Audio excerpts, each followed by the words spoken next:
you as a Trump, with the Trump name, but definitely, as you describe it in the book, not with the Trump lifestyle. Growing up in a shitty Trump apartment, I think, is something you've said.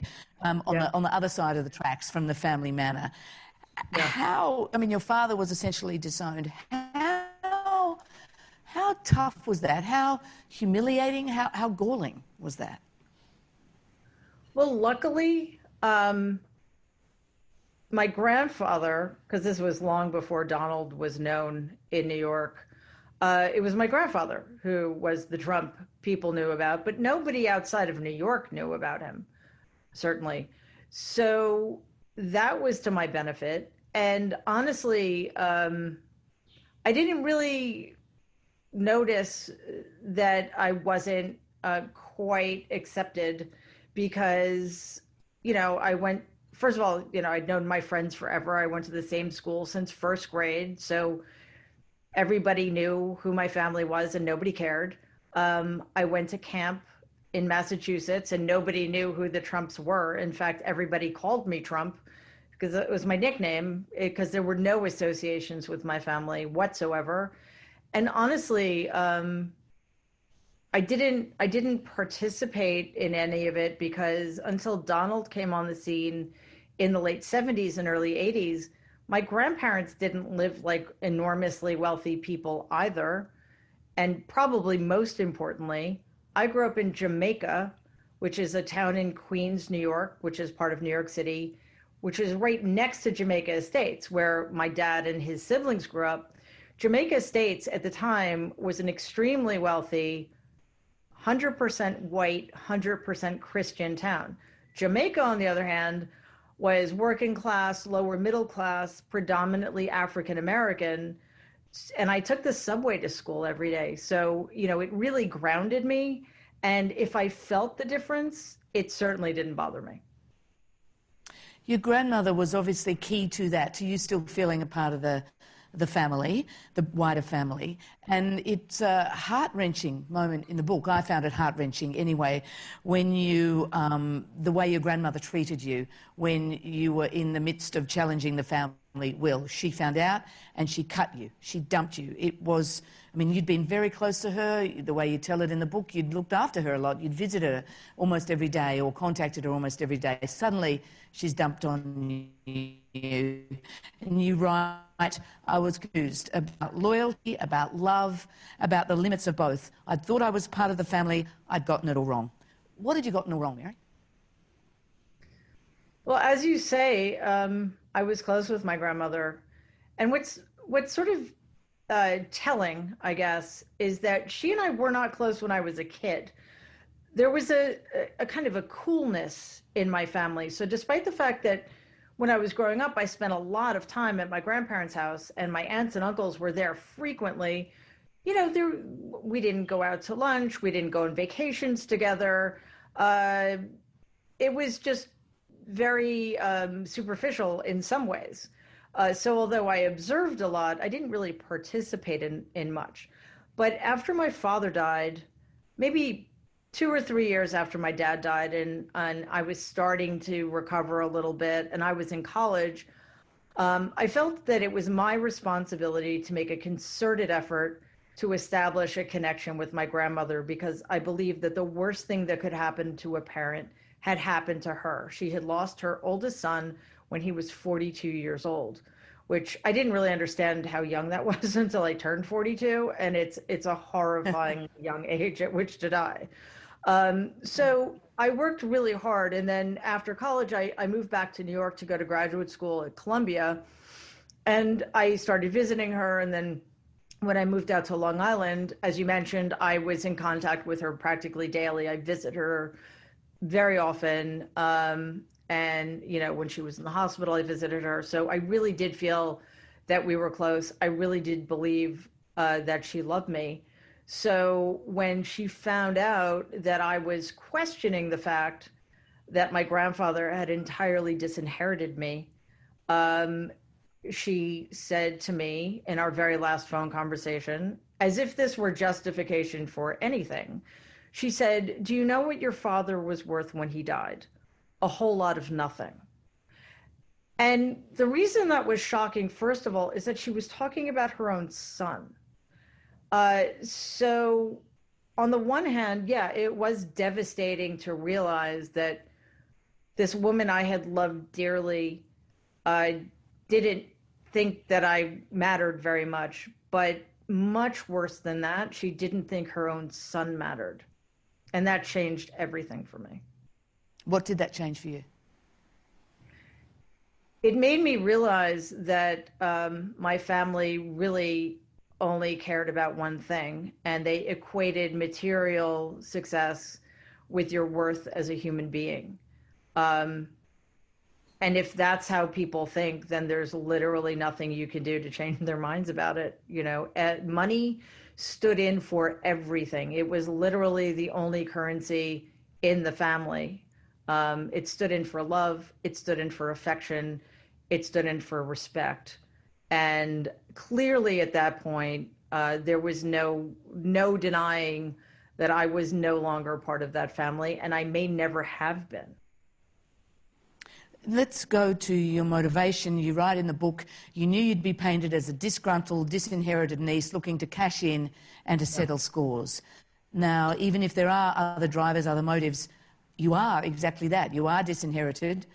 You are set to cash in. You are cashing in. The book sales are going like crazy. Why shouldn't people see this as an exercise of self-interest and of revenge, really?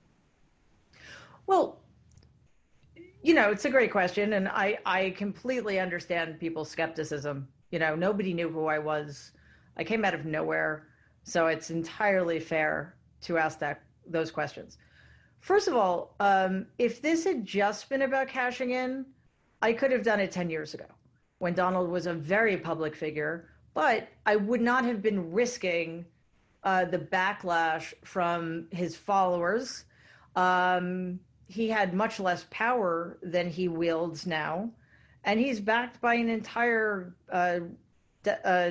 political party. So, you know, it's definitely much less safe than it would have been 10 years ago. Secondly, there's no guarantee. When you write a book, there's absolutely no guarantee that it's going to sell well. I had no idea, honestly. I had no idea, because I was told many times, there are 50 million books about him. Nobody's going to care. You know, this is just going to be wrong. Well, yes, they did. So, you know, but again, you can't count on that. And yes, the sales are great, but what's much more gratifying is how it lands. And finally, people say revenge. First of all, it's been 20 years. I've lived an entire life since then. I don't hold any bitterness, but if I did want to right the wrong that was done to me 20 years ago, I think that's actually called justice. We all see this as a book about Donald Trump. Now that he's president, you know, you've sold over 1 million copies, that's why. But it's a family memoir as much as it is a tell-all memoir about Donald Trump. You paint a picture of a family which is malignantly dysfunctional. Do you draw parallels between the circumstances in which your family operated, in which you grew up, and the circumstances that the United States is now operating under Donald Trump? I do. And one of the most fascinating and disturbing things that happened when I started writing the book was how many through lines I discovered that went from my grandfather to the Republican Party, basically unbroken. You know, the myths that my grandfather created about Donald, you know, that he was a self-made man, that he was a brilliant business person, an entrepreneur, that got picked up by the media, and it got picked up by the banks who threw hundreds of millions of dollars at Donald, and it got picked up by Mark Burnett, who produced The Apprentice, and then it got picked up by the Republican Party. So there were many such through lines. And yeah, I mean, this country is as much in thrall to Donald and his whims as everybody in my family was in thrall to my grandfather, unfortunately. And it's very... And why do you think that is? I mean, as Mary Trump and as a psychologist, why do you think that is? What is that about America? We're going to be spending a lot of decades going forward trying to answer that question because there's no easy answer to this.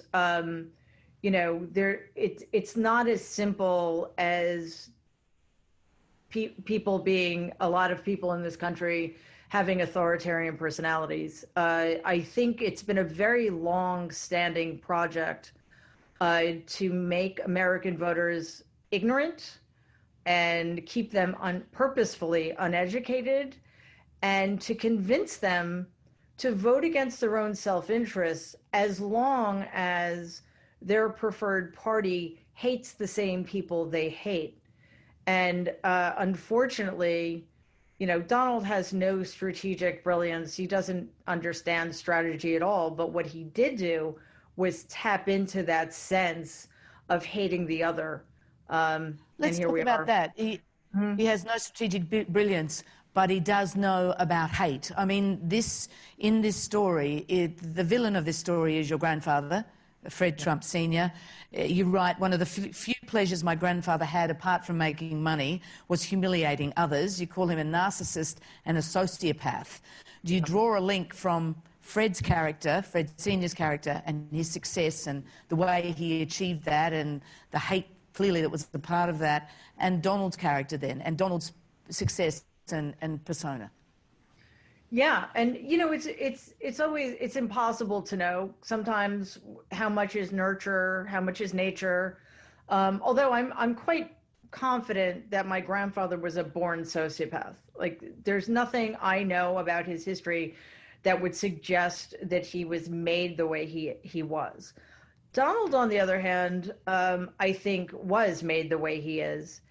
And the problem for Donald and for the rest of us now is that he was raised by a sociopath, my grandfather, who only viewed his children as potential extensions of himself. He was not interested in their individuality. He was not interested in nurturing their independent interests. He wanted a son, because quite honestly, in my very misogynistic family, women were irrelevant. He wanted a son to take over his empire. And he had a very specific idea of what he wanted that son to be. A killer, a tough guy, somebody who displayed no weakness whatsoever. And weakness, according to my grandfather, could be kindness. It could be admitting your mistakes. It could be apologizing. It could be being sensitive. It could be having interests outside of the family business. So my dad basically failed on all of those counts. And Donald, who was 7.5 years younger and had the benefit of witnessing how horribly my grandfather treated my father as my father continued to make mistakes and get it wrong and not understand what was required of him, Donald filled my grandfather's need in order, honestly, to save his life.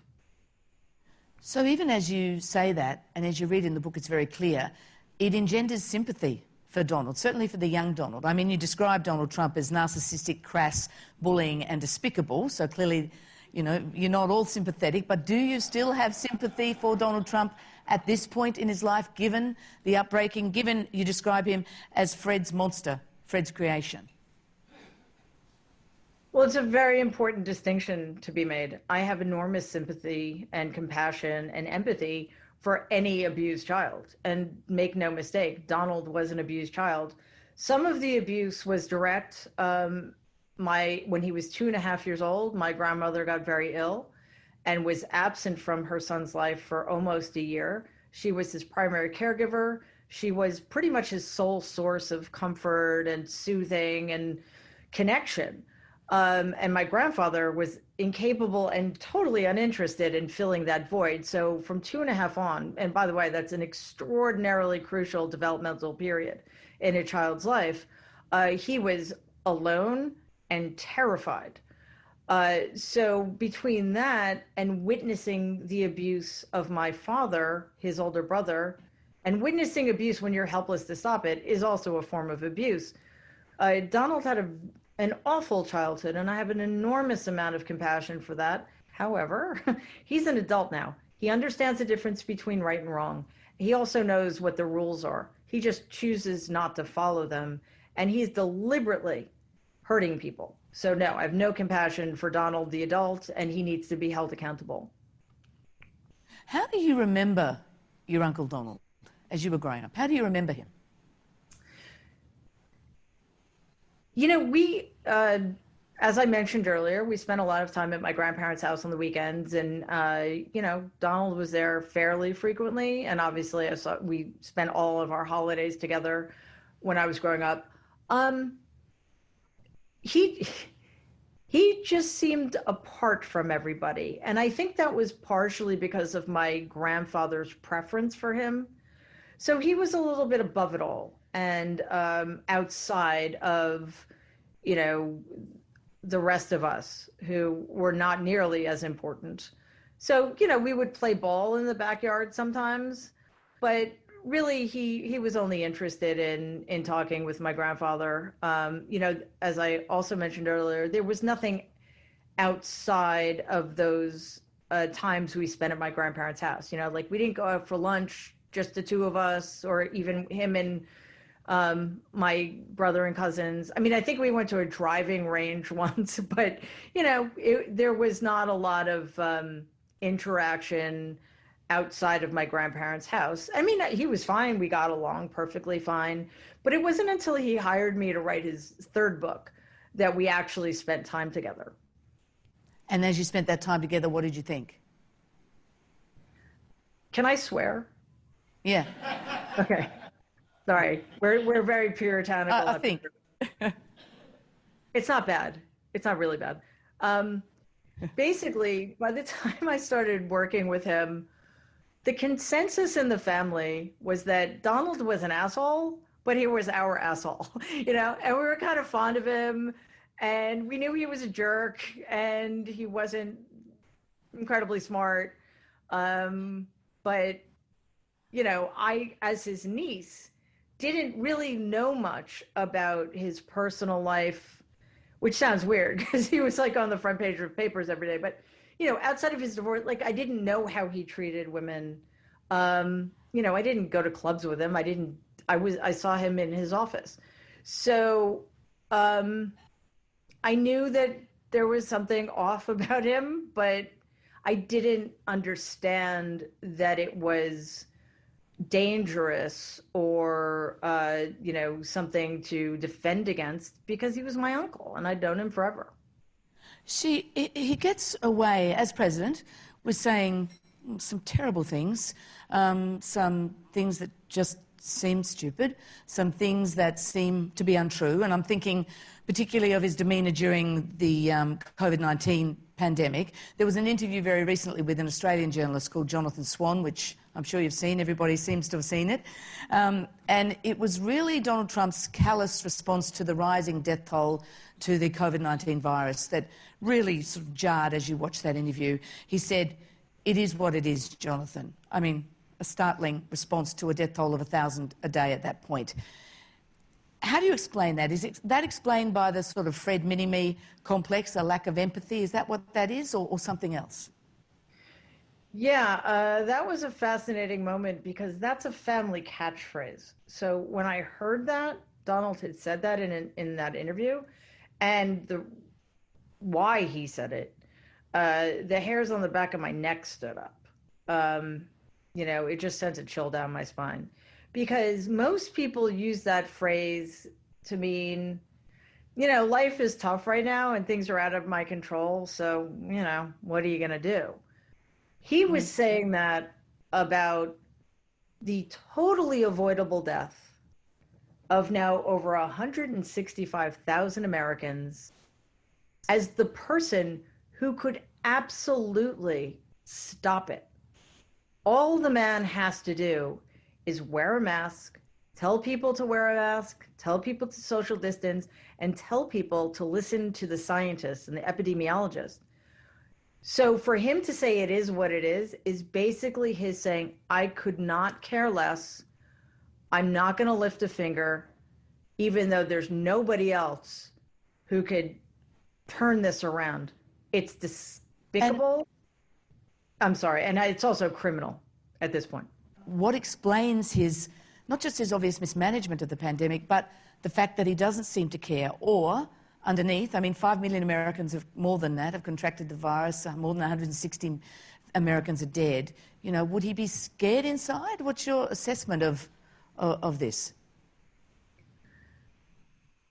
It's really important to remember how terrified a person Donald is. And he grew up in a family, or with a father, I should say, because the only person in my family who mattered was my grandfather, who subscribed to the quote unquote power of positive thinking. But when you take it to the extreme my grandfather took it to, like, nothing could ever be wrong. Being sick makes you weak. Being an alcoholic makes you weak. Being wrong makes you weak. It becomes toxic. And it basically restricts the range of human emotion so drastically that it's very difficult to have human experiences or to be empathetic.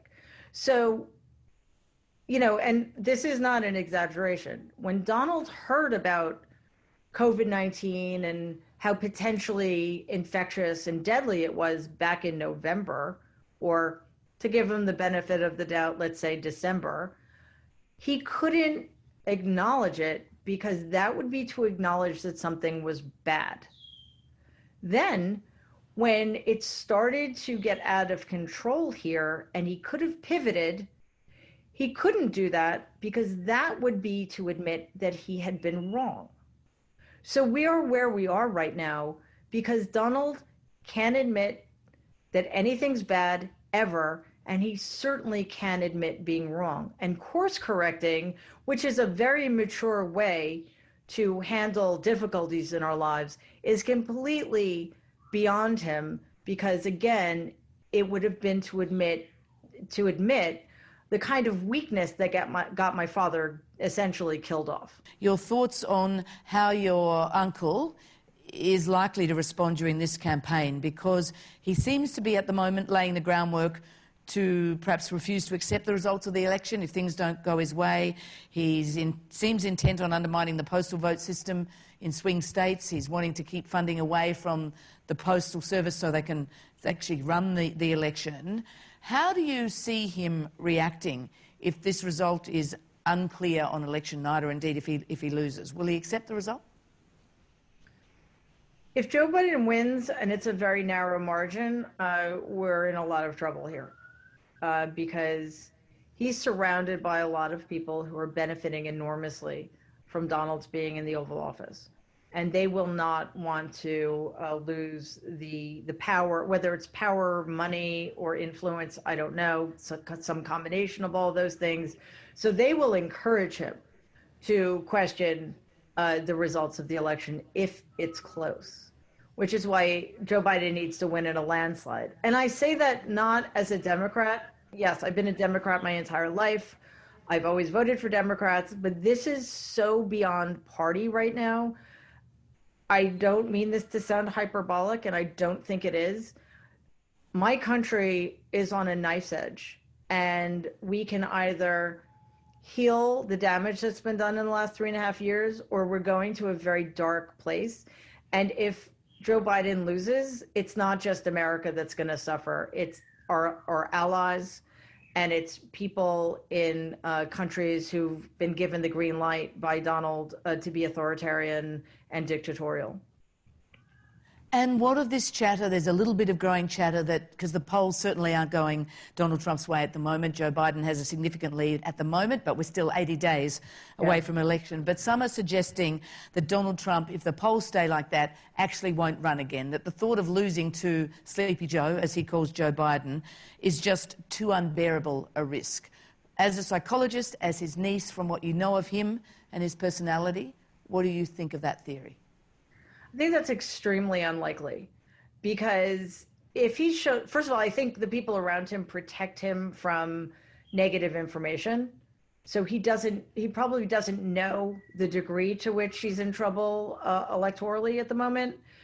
Secondly, he can't hang on to any negative information for any length of time. So, I don't think it would influence him. And also, I think on some level, he does not believe it's possible for him to lose because he always has to win, right? I hope I'm wrong. It would be extraordinary if he said, you know what, I don't want to do this. Let Mike Pence run. I really hope I'm wrong, but I don't think that's going to happen. Mary Trump, thank you so much for joining us today at the Canberra Writers' Festival. Thank you all.